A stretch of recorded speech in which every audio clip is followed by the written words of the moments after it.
ఈసారి మీ సీటుకు వేటు పడేలా ఉంది. ఒక వర్గం నుంచి బాగా వ్యతిరేకత ఉంది. రెడ్డి సామాజిక వర్గం వాళ్ళు మిమ్మల్ని తొక్కేయడానికి ప్రయత్నిస్తున్నారు. ఈసారి కనుక మీరు ఓడిపోతే బాపట్లలోనే కాదు అసలు ఆంధ్రప్రదేశ్లో కూడా ఉండరు కోన రఘుపతి అనే వార్తలు వినిపిస్తున్నాయి. వాళ్ళకి మీరు అధికారం ఇవ్వట్లేదు అనే కంప్లైంట్ బాగా వినిపిస్తుంది. చాలా పెద్ద స్కామ్ జరిగిందనే ఆరోపణ కూడా వస్తుంది. ఓటమిని భరించలేక వెళ్ళిపోతారు. ఆయన ఓటమిని యాక్సెప్ట్ చేయలేరు. జగన్ ఒక సైకో పాలన. తండ్రి వయసు ఉన్న అతన్ని కూడా తీసుకుపోయి జైల్లో వేసినాడు. ఫాల్స్ కేసులు పెట్టినారు, అది ప్రూవ్ కూడా కాలేదు. అనవసరంగా ఆయన జైల్లో పెట్టినారు. జస్ట్ రాజకీయ లాభాల కోసం, స్వలాభాల కోసం అంత పెద్ద మనిషిని, అంత హుందా స్థాయిలో ఉన్న మనిషిని జైల్లో వేయించినాడు. ఆ పాపం ఎక్కడ పోదు జగన్కి అనే మాటలు వినిపిస్తున్నాయి. సార్, ఒక స్ట్రైట్ క్వశ్చన్, జగన్ మంచోడా చెడ్డోడా? నమస్తే కోన గారు. నమస్తే. Good morning. ఎలా ఉన్నారు? బాగున్నామ్మా. ప్రస్తుతం రాజకీయాలు చూస్తుంటే ఈసారి మీ సీటుకు వేటు పడేలా ఉంది. దీని పట్ల మీ స్పందన ఏంటి? నేనైతే అనుకోవట్లేదు. అంటే జనరల్గా మాకు ఇచ్చినటువంటి సర్వే రిపోర్ట్స్ వాటన్నిటిలో కూడా ఓకే ఆల్మోస్ట్ టాప్ 10లో ఉన్నాం. ఓకే. సో జనరల్గా ఏదో మాట్లాడుకుంటూ ఉంటారు అంతే అంటారు. అయినా ఇదేమన్నా అది పెద్ద విషయం కాదు. వాళ్ళకి గెలవటం అనేది ముఖ్యం. ప్రజల్లో ఏదో పార్టీ బాగా చేస్తుంది, ముఖ్యమంత్రి గారు బాగా చేస్తున్నారని చెప్పి ఎమ్మెల్యేలు కొంత నెగ్లిజెన్స్లో ఉంటే అది ఎప్పుడు కూడా అది మైనస్ అవుతుంది. ఓకే. మరి నా వరకు నేనైతే ప్రజల్లోనే ఉన్నానని చెప్పి నేను అనుకుంటా ఉన్నాను. So it depends upon how survey will tell. మన కొద్ది మందితో కలుస్తూ ఉంటాం, ఎక్కువ మందితో తెలిపేదే సర్వే. ఆ సర్వే నివేదికలో ఒకవేళ ఎవరైనా సరే, నేను ఇప్పుడు మా ముఖ్యమంత్రి గారు చెప్తుంటాను, నాకన్నా 1% ఎక్కువ ఓటు తెచ్చేవాడు ఉంటే వాడికి ఇచ్చేయండి అని చెప్తుంటాను. అంత కాన్ఫిడెంట్గా ఉన్నారా? అంటే నార్మల్గా మనం రాజకీయ పరిస్థితులు చూసుకుంటే 2 సార్లు గెలిచిన తర్వాత 3వసారి కాస్త వ్యతిరేకత పెరుగుతుంది. సో ఈసారి మీకు అలా ఏమన్నా గండి కొట్టే ఏం లేదు. ఎందుకంటే ఇప్పుడు దాదాపు 2002 మొదలుపెట్టాను నా ప్రయాణం. ఆ రోజు నుంచి కాంగ్రెస్ పార్టీలో టికెట్ రాకపోయిన 2004లో బాపట్ల ప్రజల కోసం పనిచేస్తూ ఉన్నాను. 2009లో అనివార్యంగా కంటెస్ట్ చేయాల్సి వచ్చింది ఇండిపెండెంట్గా. నాకు నేను పొలిటికల్గా ఉంటాను అని ఒక ధైర్యం ఇవ్వటానికి క్యాడర్ కోసం కంటెస్ట్ చేయాల్సి వచ్చింది. ఒక 1750 ఓట్ల తేడాతో నేను ఇండిపెండెంట్గా ఓడిపోయాను. ఓకే. దాదాపు 3000 కూడా లేనటువంటి సామాజిక వర్గం నుంచి దాదాపు 30,000 ఓట్లు సాధించిన వాడిగా. Great. In 4 corner fight that. Okay. ఓ పక్క చిరంజీవి, రాజశేఖర రెడ్డి గారు, చంద్రబాబు నాయుడు ఉండగా 4th దీంట్లో నేను అక్కడి దాకా వచ్చిన వాడిని. గ్రేట్. సో ఆ రోజు నుంచి ఏ రోజు కూడా బాపట్ల ప్రజల్ని వదిలిపెట్టలేదు. ఏదైతే లక్ష్యంతో నేను రాజకీయాల్లోకి వచ్చానో, బాపట్లని జిల్లా కేంద్రంగా చేయాలి, నాన్నగారి ఆకాంక్ష 82లో నల్లమడ జిల్లాగా చేయాలని. గుంటూరు జిల్లా పెద్ద జిల్లా, ఎక్కడో మా జిల్లా బాపట్ల ఎంత డిస్టెన్స్, ఒక కలెక్టర్కి అడ్మినిస్ట్రేట్ చేయడం అనేది కరెక్ట్ కాదు ఇది. సో దీన్ని 2గా చేయాలని ఆయన ప్రపోజల్ 82లో అనుకున్న మాటని నిజం చేయాలి అనే ఉద్దేశంతోనే నేను రాజకీయాల్లోకి వచ్చాను. ఈ విషయం మొదటి నుంచి నేను చెప్తున్నాను. కొంతమంది నమ్మారు, కొంతమంది నవ్వుకున్నారు, కొంతమంది కాదని బహిరంగంగానే మాట్లాడారు. In spite of all that I never lost my hope. 2009లో తర్వాత 2014లో గౌరవ ముఖ్యమంత్రి, ఈనాటి ముఖ్యమంత్రి వైఎస్ జగన్మోహన్ రెడ్డి గారు ఆ రోజు పిలవటం, అన్న ఉండాలని చెప్పి అడగటం, ఆ రోజు పార్టీ పెట్టిన రోజు నుంచి బాధ్యత తీసుకొని ఈ పార్టీకి పునాది వేసేటువంటి అవకాశం నాకే దొరికిందని ఇప్పుడు గర్వంగా చెప్తుంటాను. నేనున్నా లేకపోయినా పార్టీ ఉంటుంది. ఇప్పుడు ఆ పార్టీకి ఎవరు ప్రాణం పోస్తుంది ఇక్కడ అని అంటే రఘుపతి అని చెప్పక తప్పని పరిస్థితి. So that gives me lot of satisfaction.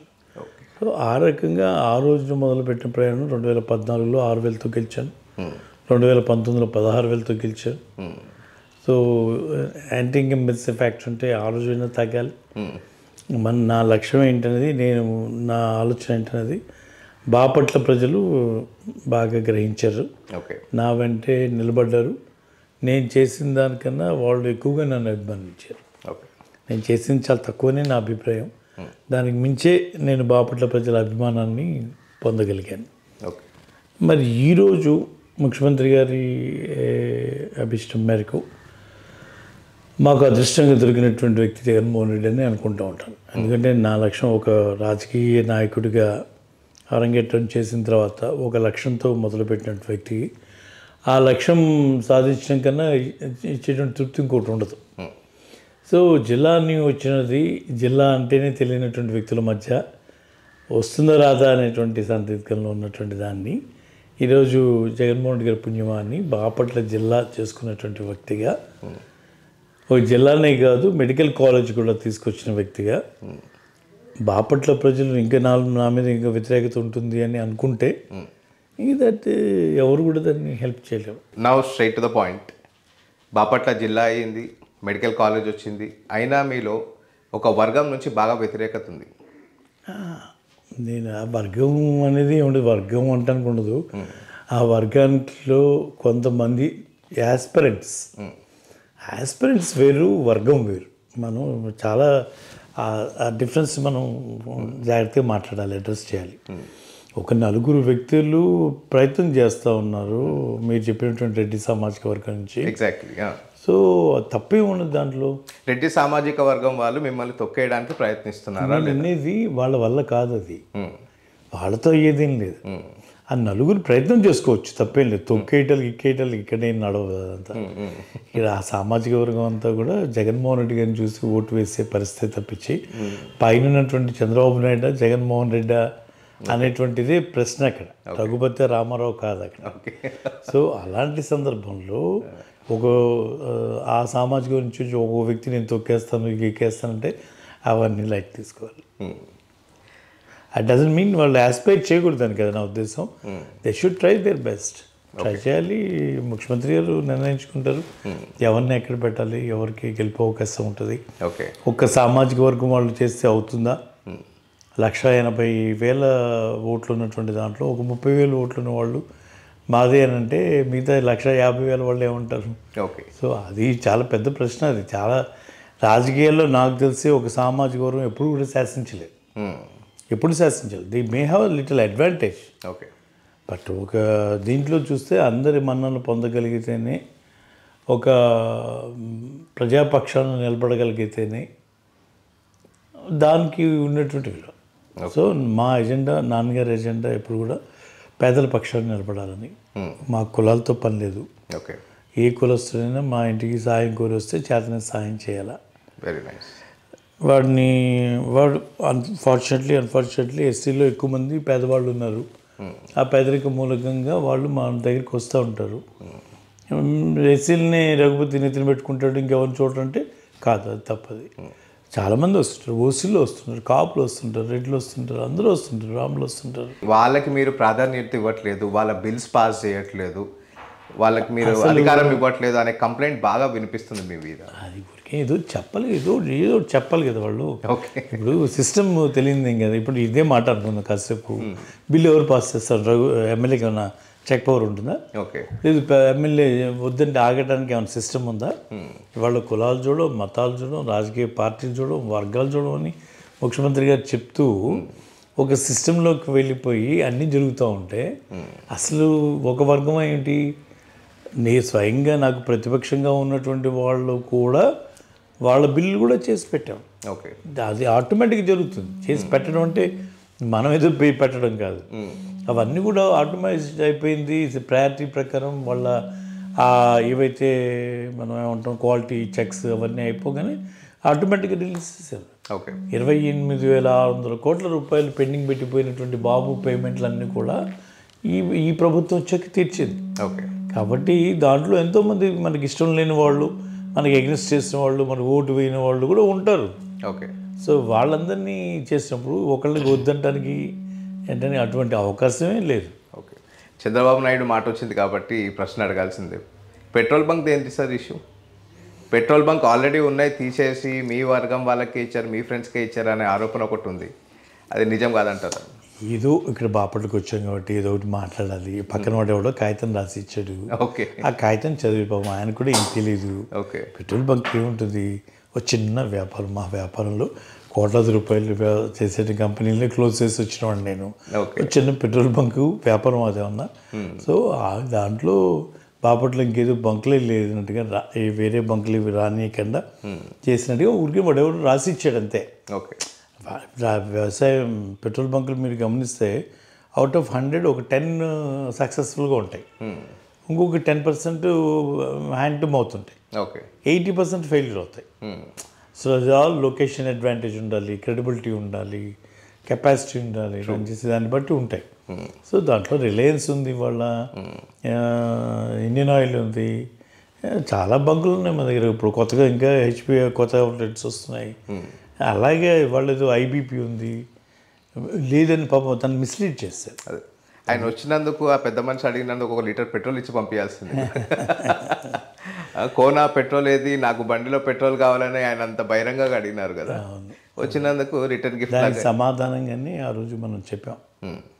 ఆ 3 రోజుల తర్వాత అదే గ్రౌండ్లోనే మీటింగ్ పెట్టి అదే సెంటర్లో చంద్రబాబు నాయుడు గారికి అడిగినటువంటి ప్రశ్నకి సమాధానం కూడా ఆ రోజు చెప్పడం జరిగింది. ఓకే. దాదాపు ఆయన సభకు 3,000 మంది వస్తే నా సభకు 6,000 మంది వచ్చారు. సో 6,000 మందితో ఆయన అడిగినటువంటి ప్రశ్నలకి ఆలోచన అక్కడే సమాధానం చెప్పాం. గత సంవత్సరాలుగా తరబడి నెగ్లెక్ట్ అయినటువంటి రోడ్లు, ఆ రోడ్ల విస్తరణ జరిగినటువంటి రోడ్డు మీద నిలబడి మాట్లాడిన వ్యక్తి కనీసం ఇక్కడ అభివృద్ధి జరిగిందని అడ్మిట్ చేయడానికి సాహసించలేకపోయాడు. ఓకే. ఈ ఊళ్ళో తీసుకొచ్చినటువంటి జిల్లా తీసుకొని వచ్చాము, జిల్లా మరి మెడికల్ కాలేజ్ తెచ్చేటువంటి విషయాన్ని అడ్మిట్ చేయలేకపోయాడు. ఏదో చిన్న పెట్రోల్ బంక్ గురించి చిన్నపిల్లలాగా ఏదో మాట్లాడి వెళ్ళి తనకి తానే పల్చన అయిపోయాడు. రోడ్ వైండింగ్ దాంట్లో కూడా చాలా లావాదేవీలు జరిగినాయి, దాంట్లో చాలా పెద్ద స్కామ్ జరిగిందనే ఆరోపణ కూడా వస్తుంది. ఎట్లా జరుగుతుంది? ఏమైనా స్కామ్ జరగడానికి ఉంటుందా మీకు? I think you to have a common sense. ఏం జరుగుతుంది? ఫర్ ఎగ్జాంపుల్ మనం మాట్లాడుకుందాం, అది ఎక్కడైనా రోడ్డు వైడనింగ్ చేయడానికి వాడు ఒక్క ఏడుస్తుంటాడు, నాకు వచ్చేది ఎంతో రావాలి, కాంపెన్సేషన్ అంటే ఎలా ఉంటుంది?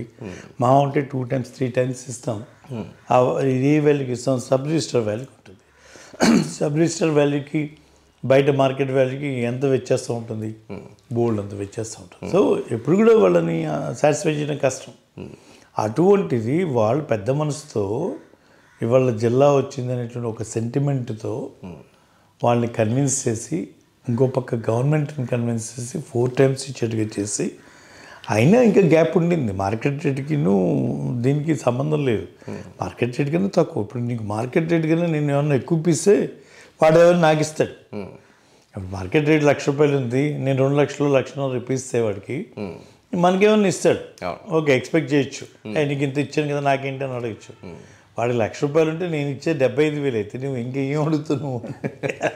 ఏం లావాదేవీ జరుగుతుంది అంటే ఏదో ఒకటి గుడ్డ కాల్చి పడేస్తే వాళ్ళు తుడుచుకుంటారులే, అమ్మసి వాళ్ళు తుడుచుకోవాలన్నట్టుగా దాంట్లో అదే భావన కనపడుతుంది తప్పించి, లేకపోతే అసలు కనీసం ఒక డ్రైన్ కోసం మెట్టు కూడా పగలగొట్టలేనటువంటి వాళ్ళు, లేకపోయినటువంటి వాళ్ళు.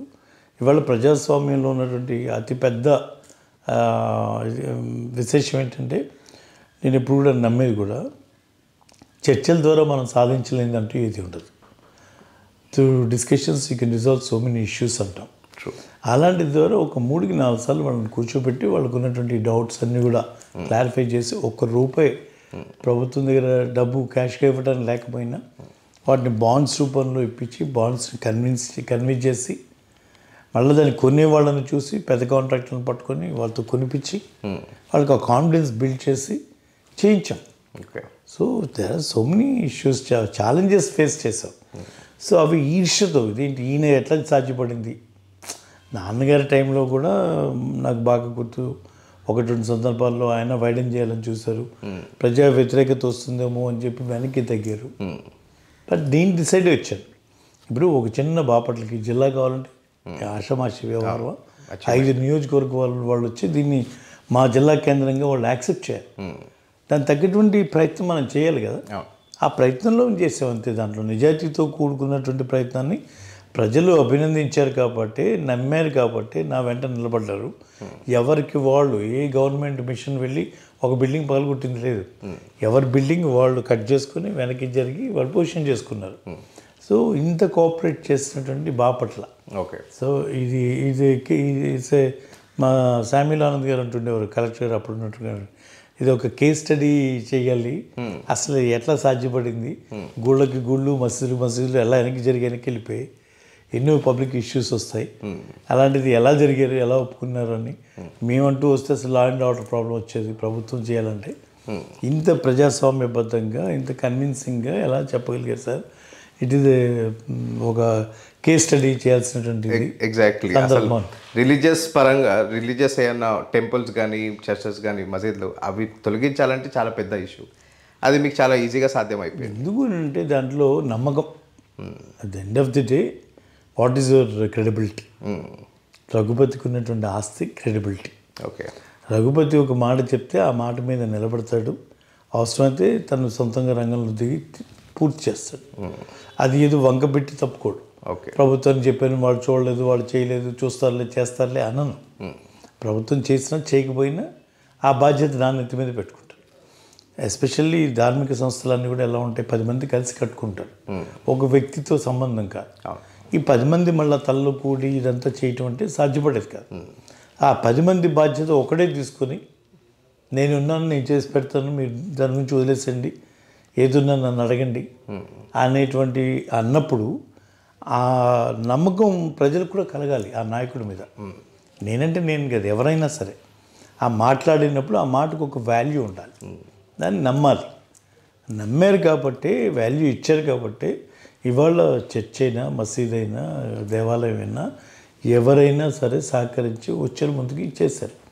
ఎస్, ఇనిషియల్లీ కొంతమందిలో అప్రహెన్షన్స్ ఉంటాయి, ఈయన ఏదో చెప్తున్నాడు కానీ జరుగుతుందా, ఈ రోడ్లు వేస్తారా, ఇది అయ్యుతుందా, ఇవన్నీ జరిగేవి. చాలామంది చాలా చెప్పారు, మాకు ఇవాళ పగలగొట్టిన కట్టుకుంటే నాకు లక్షలు అవుతాయి.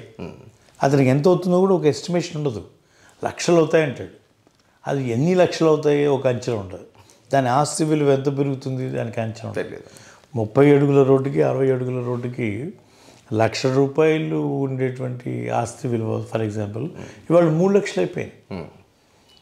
ఒక క్లాసిక్ కేసు, ఒక అతను సచిన్ అని చెప్పి అతను నా దగ్గరికి వచ్చాడు. 5 సెంట్లు పెట్టి ఒక షాప్ ఉంది 5 సెంట్లో, అది 2 కోట్లకు కొన్నాడు. ఓకే. 2 కోట్లకు కొంటే ఇవాళ దాని విలువ 4 కోట్లే. ఇది 1 సెంటు పోయాక రోడ్డు వైడింగ్లో 5లో 4 అయిపోయింది. ఇప్పుడు 1 సెంట్ అంతా పోయింది, 4 సెంట్లు మిగిలింది. 60,000 అద్దె వచ్చేది, 80,000 అద్దె వస్తూ ఉంది. 60 అడుగులు రోడ్డు అయ్యేటప్పుడు 80,000 అయిపోయింది అద్దె. 2 కోట్లు పెట్టుకున్నటువంటి ఆస్తి 4 కోట్లు అయిపోయింది. మామూలుగా పేపర్ మీద ఏముంటుంది, 5 సెంట్లది 4 సెంట్లు, 1 సెంటు పోయింది అనుకుంటాం. ఎగ్జాక్ట్లీ. సో ఒక పక్కన అలా ఉంటే పాజిటివ్ ఫీడ్బ్యాక్, ఇంకొక పక్కన ఎలా ఉందనంటే మీ ఫ్యామిలీ మెంబర్స్ మీ ఫ్రెండ్స్ ఉన్న ఏరియాని డెవలప్ చేసి ఆ రోడ్ వైండనింగ్ వల్ల వాళ్ళ రేట్లు పెరుగుతాయని దేవాలయాన్ని కూడా పక్కకు జరిపిన కోన రఘుపతి అనే వార్త వినిపిస్తుంది. సో దీనికి ప్రాపర్ జస్టిఫికేషన్ నేనైతే ఆ వార్త నేను వినలేదు. ఫస్ట్ టైం రఘుపతికి అందరూ ఫ్రెండ్సే, నాకంటూ ప్రత్యేకంగా కొంతమంది ఫ్రెండ్స్ కొంతమంది లేదు, అటువంటిది ఏం లేదు. ఏమన్నా ఎక్కడైనా ఒక ఎగ్జాంపుల్ చెప్తే I will also be happy. వాడు ఎందుకంటే వాడు ఎవడో వచ్చి నాకు ప్రత్యేకంగా థ్యాంక్స్ చెప్పలేదు, లేకపోతే స్వీట్ బాక్స్కి వెళ్ళాలి, కానీ వాడు ఎవడో నాకు తెలియదు, నా ఫ్రెండ్ ఎవడో నా చుట్టం ఎవడో నాకన్నా తెలియాలి కదా. సో ఇక్కడ అట్లా ఏముండదు. మీరు ఇక్కడ చూస్తే 4 ప్రధానమైనటువంటి రోడ్లు చేస్తూ ఉన్నాం. భావనారాయణ సంగుడి నుంచి ఆంజనేయ సంగుడి, ఇవన్నీ critical roads, very old town. దాంట్లో ఇవన్నీ కూడా డబల్ చేసాం. Okay. GBC road, steel road centre నుంచి మరి ఆల్మోస్ట్ లైక్ ఆ ఎండ్లో డిఎంపల్లి ఉంటుంది. సో అక్కడ దాకా మనం రోడ్డు కానీ దీంట్లో యూనిఫామ్గా చేసుకుంటూ వెళ్ళాం. ఓకే. ఎక్కడైతే కొద్దిగా షాప్స్ ఉన్నాయో మరీ ఎక్కువ డ్యామేజ్ అవుతున్న దగ్గర కొద్దిగా తగ్గించాం. ఆ పేవర్స్ అవన్నీ కూడా తగ్గించి జస్ట్ కట్ టు కప్ వేసాం. ఓకే. వేరే ఇంకొంచెం ముందరకు వెళ్ళాక కొంచెం లిబరల్గా పార్కింగ్ జోన్స్కి, ఆటో పార్కింగ్కి, బస్ పార్కింగ్, బస్ బేస్ అని అవి కూడా వచ్చే విధంగా కంప్లీట్గా గవర్నమెంట్ ల్యాండ్ని వాడాం. ఆ చివరికి తీసుకెళ్ళి డ్రైన్స్ కట్టి ఆ రిమైనింగ్ పార్ట్ పేవర్స్ కింద చేసాం. ఈ రకంగా ప్లానింగ్లో అటు ప్రజలకి ఎక్కువ ఇబ్బంది పడకుండా భవిష్యత్తు తరాలకు ఉపయోగపడే విధంగా ఒక పక్క బైపాస్ని తీసుకుని వచ్చి బైపాస్ని 4 లేన్ చేసి మళ్ళీ లోపల ఇంటర్నల్ రోడ్డుని 1 టైం ఇంప్రూవ్మెంట్ కింద మళ్ళీ ఇంకొక 70 కోట్లు తీసుకురాగలిగానంటే అది thanks to our chief minister and నాకున్నటువంటి క్రెడిబిలిటీ, నాకున్నటువంటి కాంటాక్ట్స్. దీనివల్ల నేను 2 సాధించగలిగాను. ఇది ఎవరికి కూడా ఎప్పుడో 2007లో ఆ నోటిఫికేషన్ జరిగింది బైపాస్కి. ఆ రోజు నుంచి ఎందుకు చేయలేకపోయారు ఎవరైనా? ఆ పక్క జరుగుతూనే ఈ లోపల ఊళ్ళోంచి వెళ్ళేటువంటి రోడ్డు ఆల్రెడీ ఇంకా అందుకని ఇంకో 10 సంవత్సరాల నుంచి ఎన్హెచ్ కింద ఉంది. ఓకే, మరి ఎందుకు వన్ టైం ఇంప్రూవ్మెంట్ అనేది ఒకటి ఉంటుంది, దాని కింద తెచ్చుకొని వైడెన్ చేసుకోవచ్చు అనేటువంటిది ఎందుకు ఆలోచన రాలేదు? సో ఇవన్నీ మనం చేస్తాం కదా. చేసిన దానికి అందరూ బాబా శభాష్ అంటారా? లేదు, కొంతమంది ఆ పార్టీకి సంబంధించిన వాళ్ళు ఉంటారు, అవతల పార్టీలకి ఏదో కోడిగుడ్డు మీద ఈకలు లేనటువంటి ఈకల్ని తీయటానికి ట్రై చేస్తూ ఉంటాం. అలాగా ఏదో ఆ ప్రయత్నంలో 2 మాటలు మాట్లాడితే మనం రాజకీయ మాటలుగానే దాన్ని తీసుకోవాలి. ఇప్పుడు కాస్త టీడీపీ పుంజుకుంటుంది. ఈ కాన్స్టిట్యుయెన్సీలో టీడీపీ కొంచెం బాగా పవర్, కొంచెం పాజిటివ్లోకి వచ్చిందనే వార్తలు వినిపిస్తున్నాయి, కాదంటారా? హ్యాట్రిక్ కొడతారనే ధైర్యం, నమ్మకం మీకుందా? ఎక్కడ పుంజుకోపోయినా బాపట్ల పుంజుకోదు. ఓకే, పుంజుకోవడానికి అవకాశం లేదు. ఇది బేసికల్లీ ఒకప్పుడు కాంగ్రెస్ కంచుకోట, ఓకే, ఇప్పుడు వైసీపీ అడ్డా. సో దీంట్లో పెంచుకునే రాష్ట్రం అంతా పెంచుకున్నట్టే. అంతే అంటారా? దీంట్లో పెంచుకుని రాష్ట్రం అంతా పెంచుకున్నట్టే. ఓకే, సో ఇక్కడ ఏదో జరగటాలు ఇక్కడ అంత సీన్ లేదు. ఎందుకంటే మీరు ఏ రకంగా తీసుకున్నా కూడా మనం వ్యక్తిగతంగా నాకున్నటువంటి ఇమేజ్, మా ఫ్యామిలీకి ఉన్న ఇమేజ్, పార్టీకి ఉన్నటువంటి బలం, పార్టీని ఫాలో అవుతున్నటువంటి సామాజిక వర్గాలు, ఆ లెక్కలు తీసుకుని ఉంటే ఇక్కడ గెలవటం అనేది అసంభవం. ఓకే, గెలిచినటువంటి 2-3 సందర్భాల్లో గెలిచింది. అసలు గెలవలేదంటే లేదు కదా. 83లో గెలిచింది. ప్రభాకర్ గారు నాన్నగారు ఆయన లాస్ట్ టైం కంటెస్ట్ చేసినప్పుడే ఆ సమయంలో కాంగ్రెస్ పార్టీ మీద ఉన్నటువంటి వ్యతిరేకత, ఎన్టీ రామారావు గారు మొట్టమొదటిసారి వచ్చిన సందర్భంలో అప్పుడు ఓడిపోయింది. ఓకే, అదొకటే సందర్భంగా టీడీపీకి అంటూ ఓటు వేసింది. తర్వాత 85, 83లో మళ్ళీ 2 ఏళ్ళకి ఎన్నికలు వచ్చాయి. అప్పుడు కూడా ఒక రకమైన సింపతి. ఓకే, ఆ సింపతిలో కూడా కాంగ్రెస్ పార్టీ లో ఒక వర్గం విభేదించి ఒక ఇండిపెండెంట్ అభ్యర్థికి, బలమైనటువంటి ఇండిపెండెంట్ అభ్యర్థి అక్కడ ఓటింగ్ జరిగింది. ఓకే, సో దానివల్ల గెలిచింది, ఆ స్ప్లిట్ అవటం వల్ల. అలాగే ఇంకొకసారి గెలిచింది. ఆ గెలిచినప్పుడు ఏమైంది, పీటర్ పాల్ అని చెప్పి ఆయన బయట వ్యక్తిని వరకు నాన్ లోకల్కి ఇచ్చారు. ఓకే, సో అక్కడ ఒక సామాజిక వర్గం వాళ్ళు అన్నీ బీజేపీతో సహా ఎస్సీ సామాజిక వర్గం వాళ్ళకి సంబంధించిన ఇవ్వటం, ఎస్సీ నాన్ ఎస్సీ, పద్మారావు గారు వచ్చి నోటికి ఇష్టం వచ్చినట్టుగా మాట్లాడటం, దాంతో మిగతా వాళ్ళంతా యూనిట్ అయిపోయారు. ఆ రకంగా టీడీపీ ఇంకొకసారి గెలిచింది.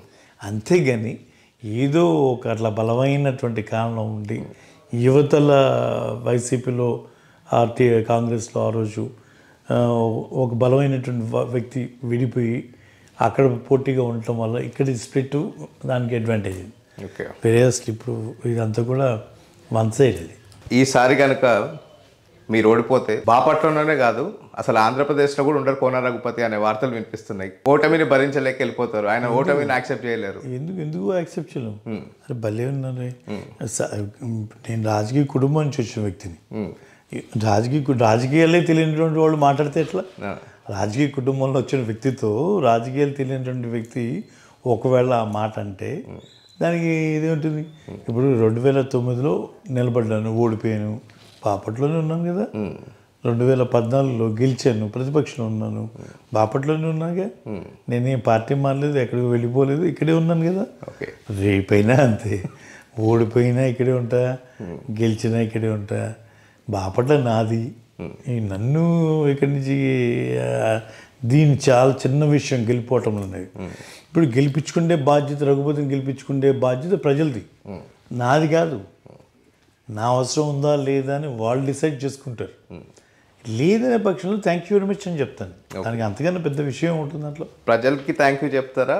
అంతే, ప్రజలకే ఖచ్చితంగా 100%. పార్టీని వదిలేయారు కదా మీరు, అవసరం ఏముంది? ఖచ్చితంగా. ఎప్పుడు కూడా గుర్తుపెట్టుకో, మనం చెప్పినది చేసిన తర్వాత మనం ఆ నమ్మకంతోనే వెళ్తాం. వాళ్ళ గౌరవ ముఖ్యమంత్రి గారు ఆయనకున్న క్రెడిబిలిటీ ఏంటి? చెప్పిన ప్రతి పథకాన్ని ఈరోజు అమలు జరిపారు. ఆ అమలు జరిపినటువంటి వ్యక్తిగా జగన్మోహన్ రెడ్డి గారికి ఈరోజు ఒక పేరు ఉంది, ఒక క్రెడిబిలిటీ ఉంది. ఏదైనా చెప్తే చేస్తాడు అనేటువంటి ఒక క్రెడిబిలిటీ సంపాదించుకున్నాడు. అట్లాగే రఘుపతికి కూడా ఆ క్రెడిబిలిటీ ఉంది. రఘుపతి బాపట్ల ఏదైనా చెప్పాడంటే చేస్తాడు అనేది credibility. So in spite of all this మనం చేసినామని మనం చెప్పుకోవటం కాదు, చేసినవి కనపడుతుంటాయి, అవే మాట్లాడుతుంటాయి. ఇన్స్పైట్ ఆఫ్ దట్ వాళ్ళకి వేరే రీజన్ ఉంది, నాకన్నా బాగా చేసేవాడు దొరికితే వాళ్ళు ఆప్ట్ చేసుకుంటే అంతకన్నా కావాల్సిందే ఉంది. థ్యాంక్ యూ వెరీ మచ్ అంటాను. తప్పకుండా నాకన్నా బాగా చేసేవాడు దొరకడని నేను అనట్లేదు, నాకు చేసేవాడు తప్పకుండా దొరకాలని కోరుకుంటా. ఒక రకంగా నాకన్నా బాగా చేసేవాడు ఉంటే బాపట్ల బాగుపడుతుంది అనుకుంటాను. అది ప్రజలు డిసైడ్ చేస్తారు. ప్రజాస్వామ్యంలో మనం చెప్పుకోవటం కాదు కదా. ఓకే. సో నేను చేసినటువంటి పనులు, చేసినటువంటి వాగ్దానాలు, చెప్పినవన్నీ కూడా పూర్తి చేసినటువంటి వ్యక్తిగా నా డ్యూటీ అయింది. Now it is turn of the people to protect the Raghupathi or not అనేది వాళ్ళది, నాది కాదు. ఈ ఎలక్షన్ వాళ్ళది. ఓకే. అది సార్ ఒక స్ట్రైట్ క్వశ్చన్, జగన్ మంచోడా చెడ్డోడా? So is very genuine, very down to earth. Okay. నేను అనుకునే దాంట్లో చాలా పట్టుదల గలవాడు. ఆ పట్టుదల ఒకసారి మొండిగా అనిపిస్తుంది కొంతమందికి, దాన్ని అర్థం కాక. But is very very very very straight. Okay. Very straight. ఎవరికి భయపడు అనగానే యారగెంట్గా అనిపించవచ్చు. కానీ కొన్ని విషయాల్లో ఒక లీడరు అటువంటి హార్డ్ డెసిషన్స్ కూడా తీసుకోగలగాలి. ఈరోజు మనం చూసాం సచివాలయ వ్యవస్థ, వాలంటరీ వ్యవస్థ, అద్భుతమైన వ్యవస్థలు కదా. అందరూ కూడా అడ్మిట్ చేయాలి కదా. కొంతమందికి ఇష్టం ఉండకపోవచ్చు. నాలాంటి రాజకీయ నాయకుడికి అంటే అధికారంలోకి వస్తే అధికారం చెలాయించాలి, నా ఇంటి ముందర జనాలు నిలబడి ఉండాలి, అయ్యా నాకు ఒక ప్లాట్ ఇప్పించు, అయ్యా ఒక రేషన్ కార్డు ఇప్పించు, అయ్యా ఇంటి స్థలం ఇప్పించు అని అడగాలి. నాతో నేను చూద్దాంలే చేద్దాంలే అనాలి. ఆ కిక్ లేదు కదా, అది లేకుండా చేశాడు కదా. I may not be happy. లేకపోతే అధికారి, ఏ ఆఫీస్ దగ్గర మనుషులు ఉండట్లేదు. ఇవాళ సచివాలయ వ్యవస్థ వచ్చిన తర్వాత, వాలంటరీ వ్యవస్థ వచ్చిన తర్వాత నీ ఇంటి దగ్గర ఫామ్స్ ఫిల్అప్ చేస్తున్నాడు, నీ ఇంటికి తీసుకొచ్చి ఇచ్చేస్తున్నాడు.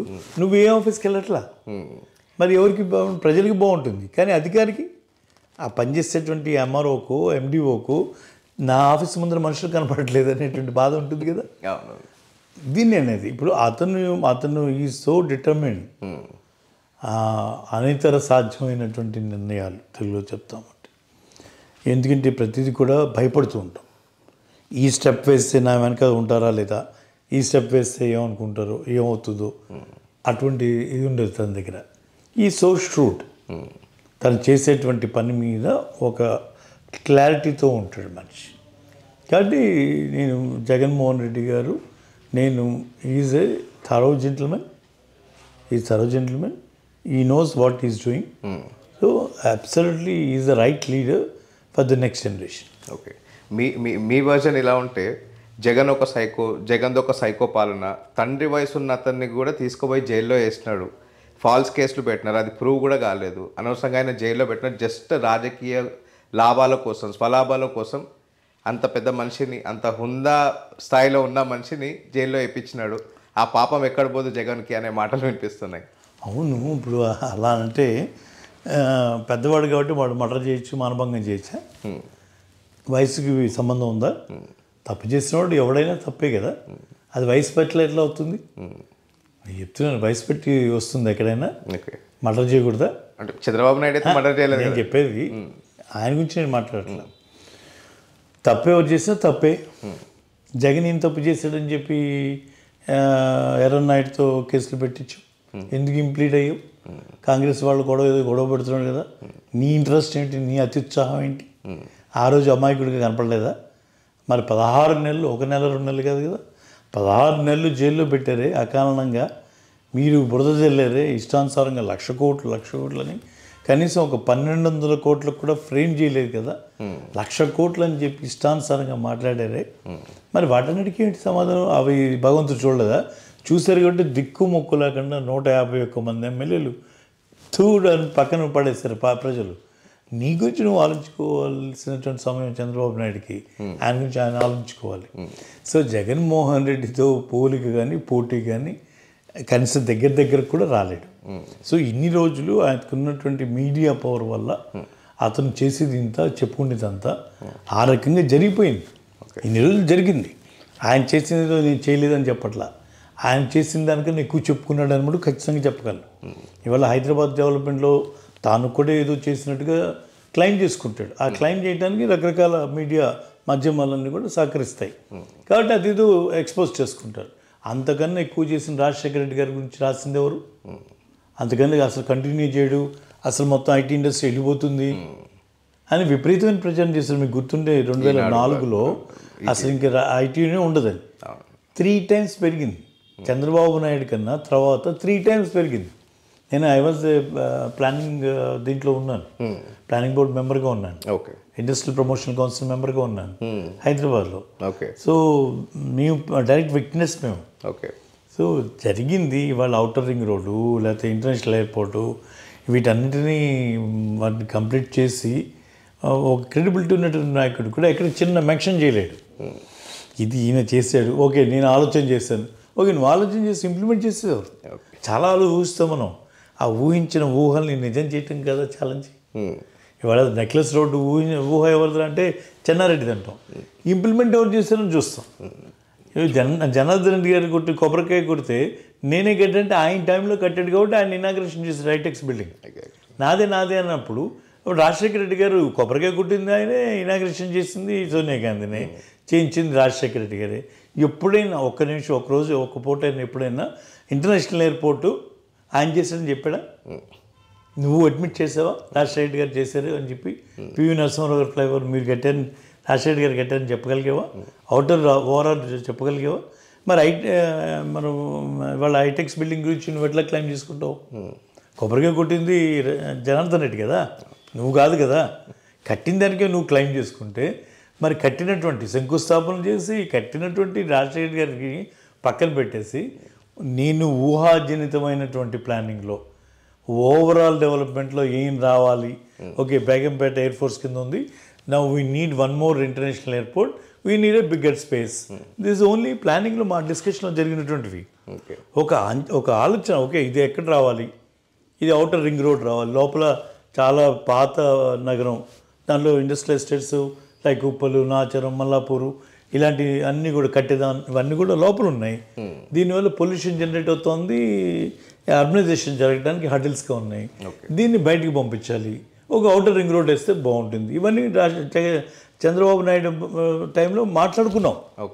నేను కూడా విట్నెస్ దాంట్లో మాట్లాడుకున్నాం. మాటలు వేరు, ఇంప్లిమెంట్ చేయటం వేరు. కొబ్బరికాయ కొట్టి మళ్ళీ శంకుస్థాపన చేసి తనే ప్రారంభోత్సవం చేసినటువంటి ఘనత అది రాజశేఖర రెడ్డి గారికి దక్కుతుంది. మరి ఆ విషయాన్ని నువ్వు ఎప్పుడైనా అడ్మిట్ చేసావా? ఈరోజు జగన్మోహన్ రెడ్డి గారు జైల్లో పెట్టించారంటే ఏదైనా ప్రైమా ఫేసీ లేనిదే ఏది జరగదు. ఆ రోజు కూడా చిన్న ప్రైమా ఫేసీ, అది కూడా ఏంటి క్విక్ ప్రోకో అని కొత్తది తీసుకుని వచ్చి వాళ్ళ నాన్న ఎవరికో సాయం చేసేవాడు నీకు డబ్బులు వచ్చాయని చెప్పి నీ కంపెనీలో షేర్లు కొన్నారని ఓ పిచ్చి కేసు, ఓ ఫాల్స్ కేసు. దాంట్లో ఏమి ఆయన సంబంధమే లేదు. నాకున్నటువంటి క్రెడిబిలిటీ, నేను నడపగలుగుతున్న సామర్థ్యతను బట్టి నువ్వు నా కంపెనీ షేర్ కొనాలా లేదా నువ్వు ఆలోచిస్తావు. ఓకే ఇండైరెక్ట్గా నేను I'm son of chief minister, I may have some advantages, నేను డెఫినెట్గా సక్సెస్ఫుల్గా దాన్ని లాంచ్ చేయగలను, ఇండస్ట్రీ నడపగలను అని నీకు అనిపించింది అనుకో, దానివల్ల నువ్వు ఇన్వెస్ట్ చేస్తావు to make some more money. అలాగే దాల్మియా వాళ్ళు చేసిన వాళ్ళు చేసిన ఎవరు చేసినా వాళ్ళు ఇన్వెస్ట్ చేస్తారు. ఇన్వెస్ట్ చేసిన మనీకి 10 times తీసుకున్నారు, ఊరికే చేసి వదిలేసారు. Exactly. So IT is a great field. మీకు ఇంత నాలెడ్జ్ ఉంది, ఇంత ఎక్స్పీరియన్స్ ఉంది ఐటీ మీద.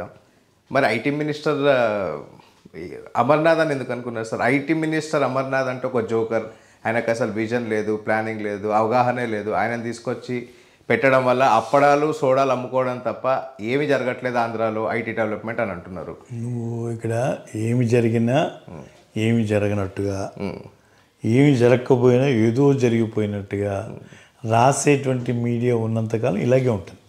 ఫర్ ఎగ్జాంపుల్ 3 సార్లు సమిట్ పెట్టారు చంద్రబాబు నాయుడు టైంలో, మంచి సూటు బూట్లు వేసి కోట్ల రూపాయలు ఖర్చు పెట్టి వైజాగ్లోనే పెట్టారు.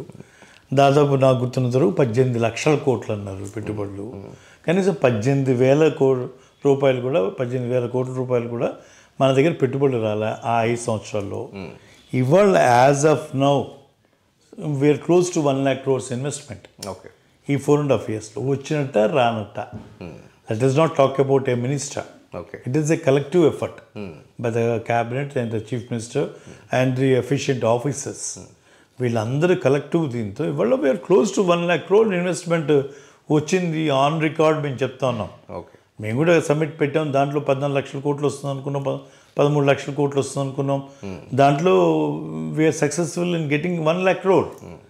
నువ్వు చెప్పినటువంటి 18 లక్షల కోట్లు 24 లక్షల కోట్లు నువ్వు తెచ్చిన దాంట్లో 10% కూడా తేలేకపోయావు, ఓకే. 1% కూడా తేలేకపోయావు. అసలు చంద్రబాబు నాయుడు తేవాలనుకున్నా కూడా జగన్ తేలేకపోతున్నాడు.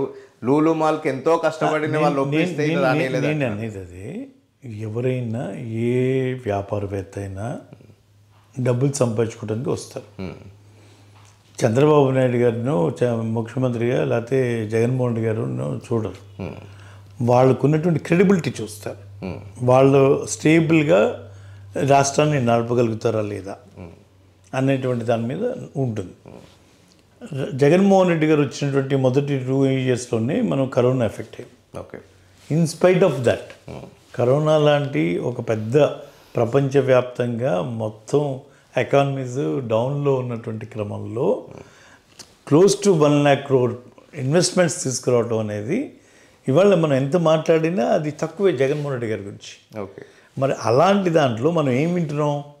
ఏమి రానట్టుగా, అందరూ వెళ్ళిపోయినట్టుగా, అందరూ భయపడుతున్నట్టుగా, కడప రౌడీజం అన్నట్టుగా ఇంటి పిచ్చి పిచ్చిగా మాటలు, పిచ్చి ఎక్కడ అసలు పొంతన లేనటువంటి మాటలు. ఇప్పుడు మీ ఇంటర్వ్యూ చూస్తే ఖచ్చితంగా చంద్రబాబు నాయుడు మళ్ళీ మిమ్మల్ని పిలుస్తారు, కోనా ఎక్కడ 1 lakh crore ఇన్వెస్ట్మెంట్ అని అంటారు.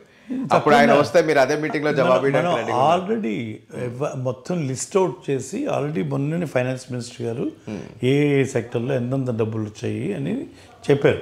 It is almost like 89,000 crores and another 2-3 వీక్స్లోనే మిగతా అమౌంట్స్ ఇవి ఇక్కడ రాబోతున్నాయి అని చెప్పారు. ఎక్కడ కూడా మన దగ్గర ప్రచారం ఉండదు, సైలెంట్గా పోయి సీఎం గారు ఇనాగ్రేట్ చేసి వెళ్ళిపోతారు. మరి ఈ వార్త ఎలా వచ్చింది సార్? జీవితంలో నేను ఆంధ్రాలో అడుగే పెట్టానని చెప్పి లూలుమాల అధినేత అన్నారని చెప్పి వార్తలు వస్తున్నాయి. అది అవాస్తవం అంటారా? నాకైతే అంటే ఆ విషయం గురించి చంద్రబాబు నాయుడు స్వయంగా చెప్పినాడు. ఆయన చంద్రబాబు నాయుడు పార్ట్నర్ ఉండొచ్చు లూలుమాల వాడు, మనకేం తెలుసు. అంతా కారణానికి చెప్పాడంటే చంద్రబాబు నాయుడుకి ఆయనకి ఏమేమి ఉన్నాయో ఏం వచ్చిందో తెలియదు. If is a good business man definitely will took the opportunity. ఎందుకంటే పర్ క్యాపిటల్ ఇన్కమ్ పెరిగింది, ఎక్స్పెండిచర్ మనం చేసేటువంటి శక్తి పెరిగినప్పుడు ఇటువంటి మార్కెట్లోకి రావడానికి ఎవరైనా ఆశపడతారు. ఓకే. అందులో కన్జ్యూమర్ ప్రోడక్ట్స్ తయారు చేసేవాళ్ళు అలాంటి వాళ్ళు ఇంకా ఎగిరి గంతేస్తారు. ఓకే. నువ్వు మొత్తం రాష్ట్రంలో చంద్రబాబు నాయుడు టైంలో 16 స్థానం ఉన్నటువంటి స్థానం నుంచి పర్ క్యాపిటల్ ఇన్కమ్ ఈరోజు పెరిగింది. జిఎస్డిపి బెటర్ పొజిషన్లో ఉన్నాం. అంటే మనం let's when you talk about internationally let's talk about figures. ఈ పాజిటివ్ ఇండికేటర్స్ని చూసే వాళ్ళు ఇన్వెస్ట్మెంట్స్కి వస్తారు, కానీ లేకపోతే వేరే ఉండదు. మనం ఏదో మంచి పార్టీ ఇస్తే వచ్చి ఇక్కడ ఇన్వెస్ట్మెంట్ పెట్టడు. సో అలాగే ఉంటుంది అది. సార్, జగన్ది రౌడీ పాలన, సొంత వాళ్ళని దగ్గరికి తీసుకోలేని పరిస్థితి. వాళ్ళ మదర్ ఉన్నారు, టీడీపీ వైఎస్ఆర్సీపీ పార్టీలో ఉన్నారు, రిజైన్ చేసి వెళ్ళిపోయినారు. వాళ్ళ చెల్లి సొంత పార్టీ పెట్టినారు. ఇది దేని గురించి అని అనుకుంటున్నారు మీరు? ఒకటే పార్టీలో ఉండి, ఒకటే ఫ్యామిలీ, ఒకటే పార్టీలో ఉండి బాగా నడిపించేది పోయి వాళ్ళే వ్యతిరేకంగా వాళ్ళ మీద వాళ్ళు కమెంట్స్ చేసుకుని ఇప్పుడు షర్మిల గారు కూడా ఆంధ్ర పాలిటిక్స్లో ఇన్వాల్వ్ అవుతున్నారు. ఆమె కూడా కంటెస్ట్ చేసే ఛాన్సెస్ ఉన్నాయి. They're all very strong individuals. Okay. Very strong individual. There are few families. ఒక్క ఫ్యామిలీ గురించి ఎందుకు మాట్లాడుకుంటున్నాం? There are other families also. Brother ఒక ఇంకో బ్రదర్ ఇంకో పార్టీలో ఉన్న వాళ్ళు లేవా? ఒక్క జగన్మోహన్ రెడ్డి గారి ఇంట్లోనే ఉంది. There is individual strong personalities ఉన్నప్పుడు తప్పకుండా అలాంటివి మనం చూస్తాం. ఓకే, చాలా డిప్లొమాటిక్గా చెప్పారు ఈ ఆన్సర్. బట్ స్టిల్ కొన్ని స్టేట్మెంట్స్ జగన్కి వ్యతిరేకంగా షర్మిల గారు పర్సనల్ లైఫ్ గురించి కూడా వాళ్ళ వైఫ్ గురించి కూడా కమెంట్ చేయడం జరిగింది. చాలా అవన్నీ కూడా వాళ్ళ వ్యక్తిగత ఉన్నటువంటి విషయాలు.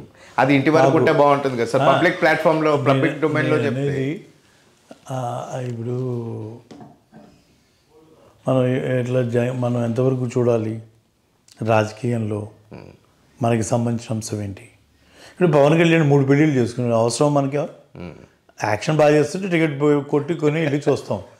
అతను ఏంటి ఎగురుతాడు, అతను పెళ్ళిళ్ళు చేసుకున్నాడు, రష్యన్ వాడిని చేసుకున్నాడు, అమెరికా వాడిని చేసుకున్నాడు, మనకెందుకు అవి? కానీ రాజకీయంగా is doing good action, definitely one will go and buy the ticket, సినిమాల్లో will go and watch. Okay sir, సినిమాల్లో 3 హీరోలు ఉన్నా 30 ఉన్నా నడిచిపోతుంది, కమర్షియల్ కంటెంట్ ఇంకెక్కువ చూస్తారు. కానీ పాలిటిక్స్లోకి వస్తే ఎక్కువ బహుభార్యత్వం, 2-3 పెళ్ళిళ్ళు అయి ఉంటే పాలిటిక్స్లో కూడా. నేను అనేది అదే, అగైన్ ఇది ప్రజాస్వామ్యంలో ప్రజలకు ఉన్నటువంటి ఓటు ఉంది. ఓటు అనేటువంటి ఆయుధాన్ని వాళ్ళు ఉపయోగిస్తారు. ఇవన్నీ కూడా మడ్స్లింగింగ్ విషయాల్లో జరుగుతూ ఉన్నవి. ఏ కుటుంబంలో అయినా కూడా స్ట్రాంగ్ ఇండిపెండెంట్ లీడర్స్ ఉన్నప్పుడు, ఇండివిజువల్ థాట్ ప్రాసెస్ ఉన్న వాళ్ళు ఉన్నప్పుడు చిన్న ఫ్రిక్షన్ ఉంటుంది. ఓకే, దాన్ని బ్లోఅప్ చేసి మనం చూసుకోవాల్సినంత అవసరం మనకు లేదు. ఓకే, జగన్మోహన్ రెడ్డి గారి పరిపాలన ఎలా జరిగింది? Why AP needs Jagan? Okay, అదే మా ప్రశ్న. ఎందుకు కావాలి జగన్? జగనే ఎందుకు కావాలి? ఇదిగో దీనికోసం జగన్ కావాలి. ఓకే, అమ్మఒడి లాంటి కార్యక్రమం తీసుకొచ్చిన దానికి జగన్ కావాలి. మనబడి నాడు నేడు అని చెప్పి పాఠశాలల మార్పులు మార్చేసి కార్పొరేట్ స్కూళ్ళకి గండి కొట్టిన దానికి కావాలి. చదువుని వ్యాపారంగా మార్చి కొద్దిమందికి అందేటువంటి పరిస్థితి నుంచి చదువుకి సామాన్యుడు కూడా అందే విధంగా ఇంగ్లీష్ మీడియం ఇంటర్నేషనల్ లెవెల్లో తీసుకెళ్ళడానికి చేస్తున్న ప్రయత్నం కోసం జగన్మోహన్ రెడ్డి గారు కావాలి. ఇటువంటి ఒక నిర్ణయాలు ఓకే, దేనికోసం జగన్మోహన్ రెడ్డి గారు కావాలి? 4 సంవత్సరాల 9 నెలల కాల పరిపాలన తర్వాత జగన్మోహన్ రెడ్డి గారు చేసిన పనులు ఏంటి? అవి అనితర సాధ్యమా? ఏదో రొటీన్గా ప్రతి ముఖ్యమంత్రి చేసినట్టు తను కూడా చేశాడా అని మనం అనుకుంటే ఇవి అనితర సాధ్యమే. ఇది ఎవరు ఇంతవరకు చేయడానికి తన గట్స్ కూడా లేకుండా, ఆ ప్రయత్నం ఊహ కూడా రాకుండా చేసినటువంటి సచివాలయ వ్యవస్థ, వాలంటరీ వ్యవస్థ, అద్భుతమైనటువంటి వ్యవస్థ. సార్, వాలంటరీ అంటే గుర్తొచ్చింది. వాలంటీర్స్ రేపులు చేస్తున్నారు, మర్డర్లు చేస్తున్నారు అనే వార్తలు వస్తున్నాయి. అవాస్తవమా? అదే నేను చెప్తున్నవన్నీ కూడా వాళ్ళే కాసేపు సర్టిఫికెట్లు ఇస్తారు, వాళ్ళే తీసేస్తారు. అమ్మఒడి ఒకళ్ళకి ఇస్తేనే, చేయూత 18,750 ఇస్తేనే, ఇవన్నీ కూడా పప్పులు బెల్లాలన్నారు, సోమరిపోతులు తయారు చేస్తున్నారన్నారు, రాష్ట్ర దివాలా తీస్తుందన్నారు, శ్రీలంక అవుతుందన్నారు, శాపనార్థాలు పెట్టారు. ఆ నోటి నుంచే అమ్మఒడి ఒకళ్ళకి కాదు నేను 3కి ఇస్తా అంటున్నాడు. 18 ఏళ్ళ నుంచే 1,500 ఇస్తా అంటున్నాడు. మరి వాటన్నిటికీ వాళ్ళే మాట్లాడారు. ఇప్పుడు వినేటువంటి వాళ్ళు, చదువుకున్న వాళ్ళు, విజ్ఞత గల వాళ్ళు, వాళ్ళు చర్చించుకుంటారు ఇలాంటి విషయాలు. నిన్న ఆ మాట అన్నావు, ఇవాళ ఈ మాట అంటున్నావు. మొన్ననేమో లోకేష్ని మా అమ్మని ఇట్లా అన్నాడు, వాడి సంగతి చూస్తున్న ఏ విషయం మర్చిపోనన్నటువంటి పవన్ కళ్యాణ్ ఇవాళ పక్కన చేరి బ్రహ్మాండం ఉంటుంటే అంటే వాళ్ళకి ఏం క్రెడిబిలిటీ ఉంది? అలాంటి వాళ్ళతో జగన్ని how can we compare? Sir, మీరు అన్నట్టు వాళ్ళకంటే బుద్ధి లేదు, సిగ్గు లేదు. వైఎస్ఆర్సీపీ పార్టీ నాయకులు కూడా బూతులు మాట్లాడుతూ ఆడవాళ్ళను కూడా ఇన్వాల్వ్ చేస్తూ, ఇది కరెక్ట్ కాదు కదండి. నేను ఒకటే చెప్తాను, ఎప్పుడు కూడా అంటే మనం అన్నీ అనిపించుకున్నట్టు. ఎగ్జాక్ట్లీ, వాళ్ళు అన్నీ అనిపించుకుంటున్నారు కొంతమంది. అనటం అనేది సంస్కారమా లేదా? ఎంతవరకు అనాలి? వాట్ ఈస్ మాకు వి విల్ ఆల్ సే ఒక పార్లమెంటరీ లాంగ్వేజ్, ఇది అనొచ్చు, ఇది అనకూడదు అనేటువంటి నియమాలు పెట్టుకున్న నియమాలు ఉంటాయి. నియమాలు లేకపోతే అది అవతల వాళ్ళు నువ్వు ఎంతంటే నేను అంతే అంట అనేటువంటి తత్వంలో కొంతమంది ఉన్నారు, మాట్లాడుతున్నారు. నేనైతే దాన్ని హర్షించను. సార్, జగన్ సొంత ఎమ్మెల్యేలు ఎంపీలనే బతకనివ్వట్లేదు, వాళ్ళనే పోలీస్ స్టేషన్లు వేసి కొట్టిపిస్తున్నారే వార్తలు ఉన్నాయి. For example RRR, Raghuramaraju. ఇవన్నీ కూడా అంటే అది రఘురామరాజు ఎవరు? Who is Raghuramaraju? ఒక పార్టీ టికెట్ ఇచ్చి గెలిపించినటువంటి ఎంపీని అమ్ముడు పోయినటువంటి వ్యక్తి. అతను అమ్ముడు పోయాడు. ఓకే, అమ్ముడు పోయినప్పుడు వాళ్ళకి తగ్గట్టుగా అతను నటించాలి. ఆ పాత్రలు లీనమై అతను చేస్తున్నాడు. ఏదో తగిలినట్టుగా, కొట్టినట్టుగా బిల్డప్ చేసి ఏదో కొంత మరి తీసుకున్న దానికి చెల్లించాలి కదా, కప్పని చెల్లించాలి కదా. అంటే అంతవరకే తప్పించి మరి ఎమ్మెల్యే స్ట్రాంగ్ అలిగేషన్స్ కదా అవి. ఏం స్ట్రాంగ్? ఫోన్ చేసి మరి పోలీస్ ఆఫీసర్ ఫోన్ చేసి మరి సార్ మీరు సాటిస్ఫైడా, మీరు హ్యాపీగా ఉన్నారా, ఇంకా కొట్టాలా అని చెప్పి అడిగినారా అని చెప్పి అవన్నీ కూడా స్క్రిప్ట్. అది ఓకే, ఒక స్క్రిప్ట్. అది దాంట్లో ఇవి జరిగేవి తప్పించి దాంట్లో నిజాయితీ లేదనేది ఇవాళ ప్రజల్లో మనకు ఉన్నటువంటిది. ఇవాళ రఘురామరాజు ఎందుకు కాన్స్టిట్యున్సీకి వెళ్ళలేకపోతున్నాడు? ప్రజల్లో ఉండే మనిషి అయితే, ప్రజల చేత గెలిపించేవాడు అయితే మరి ప్రజల్లోకి వెళ్ళాలి కదా. నువ్వు ఢిల్లీలో కూర్చొని, హైదరాబాద్లో కూర్చొని చంద్రబాబు నాయుడు ఇది రాసిస్తే అది చదువుతూ ఉంటే అది ఎంతవరకు? అన్నిసార్లు మంచితనం కూడా పనికిరాదు కదా సార్. ఇప్పుడు ఆయన అన్ని కమెంట్స్ చేస్తున్నప్పుడు ప్రభుత్వానికి వ్యతిరేకంగా, పార్టీ ఇచ్చిన ప్రభుత్వానికి జగన్కే వ్యతిరేకంగా ఆయన ప్రవర్తిస్తున్నప్పుడు ఒక ఎంపీనే ఎదుర్కోలేని మనిషి ప్రజల్ని ఎట్లా పరిపాలిస్తాడు అనే వార్తలు కూడా వస్తున్నాయి. ఉండదు అట్లా. ప్రతిదానికి కూడా you cannot take everything in your hand. Okay. కొన్ని సమయానికి వదిలిపెట్టాలి, కొన్ని చట్టానికి వదిలిపెట్టాలి. ఓకే. దేని పని అది చేసుకెళ్తుంది. మనం ఏం చెప్తాం, ఒక మెంబరు తప్పు చేశాడు, ఆ లక్ష్మణ్ రేఖ దాటాడు, ఏం చేస్తాం, స్పీకర్ పరిధిలో ఉంటుంది. స్పీకర్ యాక్ట్ చేయాలి అంతవరకు. అంతవరకు కానీ పిలిచి చింపేస్తానంటానికి మన చేతిలో పవర్ ఉండదు కదా, చట్టం అంగీకరించదు కదా. సో అలాగా కొన్ని ప్రజలు నిర్ణయిస్తారు. మళ్ళీ ఇప్పుడు ఆయన మళ్ళీ రేపు కంటెస్ట్ చేస్తే ప్రజలు ఇచ్చేటువంటి తీర్పు ఎంత గొప్పగా ఉంటుందో మీరు చూడొచ్చు. ఓకే. సో అవి కొన్ని ప్రజలకు తీర్పు ఇస్తారు, కొన్ని సమయం డిసైడ్ చేస్తుంది. అందుకని ఆయన స్థాయి తగ్గించుకొని జగన్మోహన్ రెడ్డి గారు ఓ చిన్న ఎంపీని ఆయన మీద పిచ్చుకు మీద బ్రహ్మాస్త్రంలాగా ఆయన మాట్లాడటం లేకపోతే ఏదో యాక్షన్ తీసుకోవడం అంటే అది చాలా చిన్న విషయం. ఈసారి 175కి 175 కన్ఫర్మ్ అంటారా? ఒక కాన్ఫిడెన్స్. మనం 175కి ఇప్పుడు దాని నన్ను అడిగారు మీరు థర్డ్ టైం గెలుస్తారా అని. థర్డ్ టైం గెలుస్తానని కాన్ఫిడెంట్గా నేను చెప్పాను. ఎందుకు చెప్పాను, నేను చేసిన పనులను బట్టి చెప్పాను. సో నేను చేసినటువంటి పనులు, చేసినటువంటి వాగ్దానాలను నెరవేరినాక, చేసిన పనులు నేను చెప్పుకోవటం కాదు కనపడేటట్టు చేసిన తర్వాత, ఆ పనులని చూసి నా వ్యక్తిత్వాన్ని చూసిన తర్వాత రఘుపతికి ఓటు వేయకుండా ఎవరికో ఓటు వేస్తామంటే it is up to them. Okay. ఇవాళ నా కాన్ఫిడెన్స్ ఏంటి, డెఫినెట్గా దిస్ టైం 32,000 ఓట్స్తో గెలవాలి. ఓకే. 6,000తో గెలిచాం, 16,000తో గెలిచాం, ఈసారి 32,000తో గెలవాలి. That is my ambition. Okay. That is my confidence. ఎందుకంటే అన్ని రకాలుగాను మనం చేసాం. గవర్నమెంట్ ఇచ్చినటువంటి ప్రతి లక్ష్యాన్ని మనం నియోజకవర్గంలో మనం చేరుకోగలిగాం. వ్యక్తిగతంగా నా మీద ఈ ఎలిగేషన్స్లో ఆ చంద్రబాబు నాయుడు వచ్చి పెట్రోల్ బంక్ అనో లేకపోతే ఇంకోటి వచ్చి చిన్న దీన్ని మాట్లాడటమే కాబట్టి వేరే అవకాశం ఏ రోజు కూడా నేను ఇవ్వలేదు. మరి ఒక క్లీన్ ఇమేజ్తో అందరికీ అందుబాటులో ఉంటూ, ఇవాళ మా నాయకుడు చెప్పినట్టుగా మేము కులాలు చూడడం, మతాలు చూడడం, వర్గాలు చూడడం, రాజకీయ పార్టీలు కూడా చూడడం అన్నట్టుగా ఎవరు వచ్చినా పని చేయించుకొని వెళ్ళారు. వాడు నాకు ఓటు వేసినా ఓటు వేయకపోయినా వచ్చిన వాటికి సహాయం చేశాను. మరి ఇంతకన్నా ఒక రాజకీయ నాయకుడిగా చెప్పింది ఇచ్చేసి జిల్లా లాంటిది ఒక పెద్ద విషయాన్ని గెలిపించి సాధించుకొని medical college, government medical college, not a small thing. True. It's going to be game changer. So actually మీ డెవలప్మెంటే మీకు నెగిటివ్ అవుతుంది అనే వార్త ఒకటి వస్తుంది. ఎట్లా అంటే ఏమేమి రిక్వైర్మెంట్ ఉన్నాయో అవన్నీ ఫుల్ఫిల్ చేసేసినారు, ఇంకా కొత్తగా చేయడానికి లేదు. ఇప్పుడు అట్లా అనుకోవడానికి ఉండదు. ఇప్పుడు కూడా ఫర్ ఎగ్జాంపుల్ ఇప్పుడు జిల్లా అనేది సాధించాం, జిల్లాని ఎస్టాబ్లిష్ చేయాలి. Okay. You need number of ఆఫీసెస్లో కాన్ఫిడెన్స్ బిల్డ్ చేయాలి. ఓకే. గుంటూరు నుంచి, ఒంగోలు నుంచి షటిల్ చేస్తున్నారు, వాళ్ళందరూ బాపట్లో వచ్చి ఉండాలి. 10% ఇక్కడి నుంచి ఆపరేట్ చేయాలి. దాని రిజల్ట్ డిఫరెంట్గా ఉంటుంది. దానివల్ల వచ్చేటువంటి ఎకానమీ మీద వచ్చే ప్రభావం ఎక్కువ డిఫరెంట్గా ఉంటుంది. వాళ్ళందరూ రావాలంటే రఘుపతి లాంటి ఒక నమ్మకం ఉన్నటువంటి లీడర్షిప్, నమ్మకం ఇవ్వగల లీడర్షిప్ రావాలి. ఇవాళ మనం జిల్లా చేయటం వల్ల, మెడికల్ కాలేజ్ అవ్వడం వల్ల కొంత రియల్ ఎస్టేట్ రంగం కూడా పుంజుకుంది. ఇది పుంజుకున్నటువంటి రియల్ ఎస్టేట్ నిలబడాలంటే రఘుపతి లాంటి ఒక లీడర్ కావాలి, ఒక క్రెడిబిలిటీ ఉన్నటువంటి లీడర్ కావాలి. దానికోసం వాళ్ళందరూ కూడా వర్క్ చేస్తారు. ఆ రకంగా నువ్వు ఏ విషయమైనా సరే వాళ్ళు మెడికల్ కాలేజ్ పూర్తవ్వాలి. తీసుకురావడం ఎక్కువ ఎత్తు. తీసుకొచ్చిన తర్వాత ఏమవుతుంది, ఒక 500 పడకల హాస్పిటల్లో you need almost like 350 doctors and other staff.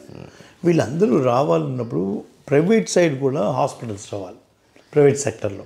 So private సెక్టర్లో హాస్పిటల్స్ రావాలంటే మళ్ళీ ఒక స్టేబుల్ లీడర్షిప్ బాపట్లో ఉండాలి. ఉంటేనే ఇన్వెస్టర్ వచ్చి ఇన్వెస్ట్ చేయగలుగుతాడు. సో దానికోసం రఘుపతి కావాలి.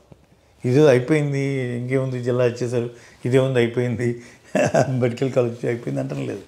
అండ్ ఇంకా అసలు అన్ట్యాప్డ్ టూరిజం సెక్టర్ ఉంది బాపట్ల, సూర్యలంక. అండ్ అద్భుతమైనటువంటి సముద్ర తీర ప్రాంతం, హైదరాబాద్కి అతి చేరువలో ఉన్నటువంటి సీషోరు. మరి దీన్ని ఇంకా చేయాల్సింది చాలా ఉంది. నేను చాలా we have lot of plans. So దాన్ని మాకు ఎయిర్పోర్ట్ తీసుకురావడం ట్రై చేస్తా ఉన్నాం.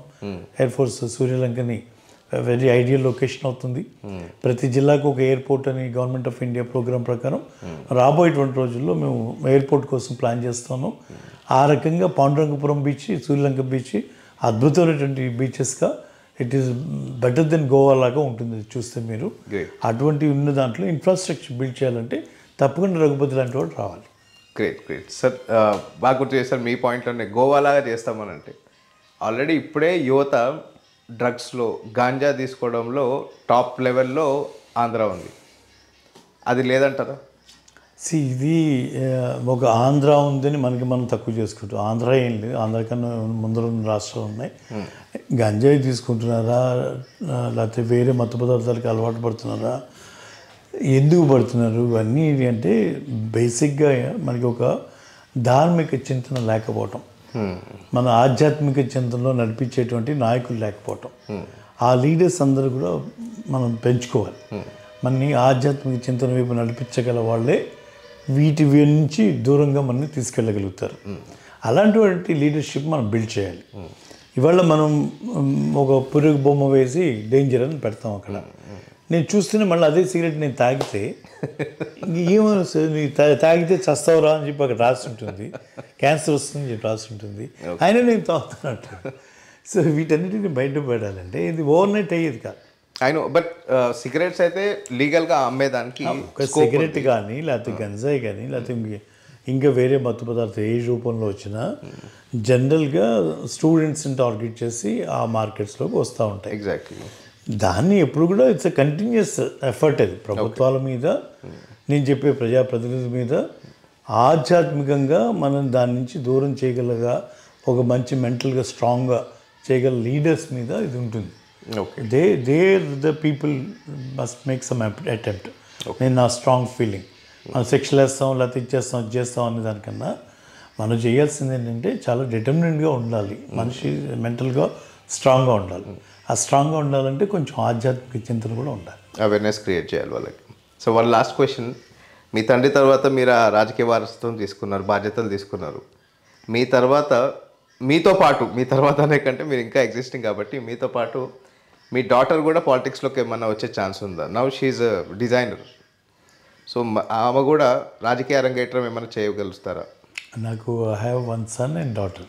ఓకే. ఇద్దరు ఉన్నారు. ఇద్దరికి అవకాశం ఉందని చెప్పగలను, ఓకే, ఇద్దరికి అవకాశం లేదని చెప్పగలను. ఓకే. ఎందుకంటే నేనుగా వాళ్ళని ఎవరిని కూడా ప్రమోట్ చేయను. ఓకే. వాళ్ళ డెసిషన్ అయి ఉండాలి. నన్నే మా నాన్నగారు ప్రమోట్ చేయాలి. నాకు నేనుగా నిర్ణయించుకొని ఆయన చనిపోయిన తర్వాత 31 సంవత్సరాలకి నేను ఆయన తర్వాత 31 ఇయర్స్కి నేను ఎమ్మెల్యే అయ్యాను. అది మరి ఆయన దీంట్లో అయ్యానా నా దీంట్లో అయ్యానా అనేది మీరు నిర్ణయించుకోవచ్చు. ఓకే. సో అలాగే ఎవరైనా నీరజ కానీ నిఖిల్ కానీ ఇద్దరు కూడా it is up to them. దీంట్లో ఉన్నటువంటి 2 విషయాలు, ఆ దాంట్లో ఉన్నటువంటి కష్ట నష్టాలన్నీ తెలిసిన తర్వాత రావాలా లేదా అనేది అది వాళ్ళ వ్యక్తిగత అభిప్రాయం. ఈసారి బాపట్ల నియోజకవర్గంలో ఒక సినీ స్టార్ క్యాంపెయినింగ్ జరగబోతుందనే వార్త వస్తుంది కాబట్టి నేను ఇది అడిగాను, మీ డాటర్ని తీసుకుని. అలా she's into this field designing. అలాగే లేదమ్మా. అంటే అనుకోకుండా మాకు మా రెండో అన్నయ్య కొడుకు వెంకట్ ఉన్నాడు, లేకపోతే నీరజ ఓకే కొత్తగా డైరెక్ట్ చేస్తూ తను బిజీగా ఉంది. ఓకే. సో వాళ్ళ ఫీల్డ్స్లో వాళ్ళు చాలా బిజీగా ఉంటారు. ఇన్స్పైట్ ఆఫ్ దట్ మేము తప్పకుండా ఏదో ఒక సందర్భంలో కలుస్తూ ఉంటాం. నాటక పరిషత్తు జరుగుతూ ఉంటాయి నాన్నగారి పేరు మీద పాంచ్లో. జనవరిలో సంక్రాంతి సంబరాలు జరుగుతాయి. ఇలాంటి సందర్భంలో కొంత వాళ్ళకు ఉన్నటువంటి కాంటాక్ట్స్ వాళ్ళు కూడా నాని కానీ నితిన్ కానీ ఇలాంటి వాళ్ళందరూ ఫ్యామిలీ మెంబర్స్గా ఉంటారు మాతో. ఓకే. మన సమంత కానీ నయనతార వీళ్ళందరూ కూడా మోర్ దెన్ ప్రొఫెషనల్ వాళ్ళ సైడ్ ఉన్నా కూడా ఇంట్లో మనుషుల్లాగా ఉంటారు. సో అలాంటి వాళ్ళు ఏదైనా అవకాశం దొరికితే తప్పకుండా బాపట్ల విజిట్ చేయడానికి ముందు ఉంటారు. సో అలాగే రావటమే తప్పించి లాట్ ఆఫ్ డైరెక్షన్లో ఉన్నటువంటి వాళ్ళు ఉన్నారు, వీళ్ళందరూ ఉన్నారు. వాళ్ళందరూ కూడా ఇది ఏదో పెద్ద వేరే కాదు, మా ఫ్యామిలీలో ఒక మెంబర్గా వచ్చి అటెండ్ అయ్యేటువంటి పరిస్థితి. అంతేగాని ప్రచారాలు చేయటాలు లేకపోతే అలాగా నేను I don't expect, I don't encourage also. You are such a simple and humble person. రాజకీయ నాయకులు అంటే వాయిస్ బోర్డ్ గట్టిగా ఉండి వాళ్ళని చూస్తేనే భయపడేటట్టు అలా ఉండి గన్మెన్లతో హడావుడి చేసే విధంగా కాకుండా చాలా భిన్నంగా ఉన్నారు. మీలాంటి నాయకులు మళ్ళీ ఎమ్మెల్యేగా ఉండాలని మనస్ఫూర్తిగా కోరుతూ thank you so much. Thank you, kind of you.